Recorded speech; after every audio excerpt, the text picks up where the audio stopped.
The Drone Act of 2025 seeks to enhance public safety, with federal support representatives Lou Correa, DCA, and Troy Nehls, RTX, have introduced the bipartisan Directing Resources for Officers Navigating Emergencies, Drone Act of 2025.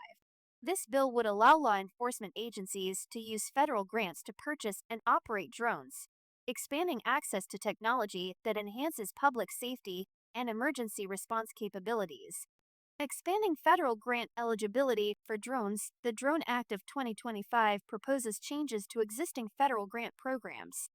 Currently, drones are not an eligible expense under the Edward Byrne Memorial Justice Assistance Grant, Byrne-JAG, and Community-Oriented Policing Services, COPS, grants. The new legislation would amend these programs, ensuring that first responders can use federal funds to invest in drone technology. Correa emphasized the importance of providing law enforcement with modern tools. Drones continue to play an ever-growing role in protecting our communities and responding to emergencies in a safer manner. By continuing to unlock their potential, we can save taxpayers millions and make our streets safer. It's a win-win. Nehls, a former sheriff, highlighted the practical benefits.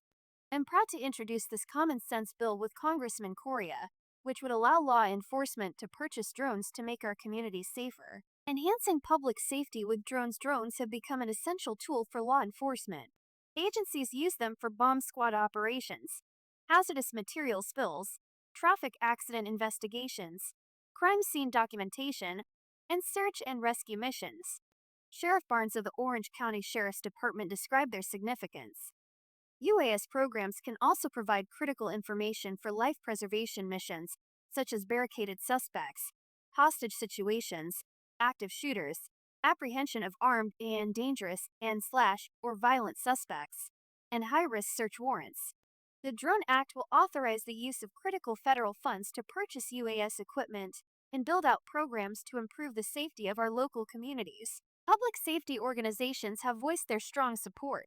The major county sheriffs of America commended the bill, stating, "By adding unmanned aircraft systems as an eligible expense to the Byrne and COPS grant programs, we can equip law enforcement with the best technology to protect communities and respond to emergencies effectively." Widespread industry and law enforcement support. The Fraternal Order of Police, FOP, the largest police organization in the U.S., endorsed the bill. Patrick Yos, national president of the FOP, highlighted its benefits. Your legislation would allow law enforcement agencies to use Edward R. Byrne Memorial Justice Assistance Grant, Byrne-JAG, funds to help purchase and operate unmanned aircraft systems. It would additionally allow grants offered by the Office of Community-Oriented Policing Services, COPS, to be used for similar purposes. OFC, a leading advocate for uncrewed systems, also voiced support. Michael Robbins, president and CEO of OFC, stated, "Drones are saving lives in emergency response. They are being relied on to reduce the risk posed to first responders every day in communities across the nation." A step towards smarter policing, the bill aligns with broader efforts to integrate drones into public safety operations. Since the Chula Vista Police Department, the first in the nation to routinely respond to 911 calls using drones, first demonstrated their effectiveness in enhancing situational awareness. Drone as first responder (DFR) programs have become common around the country.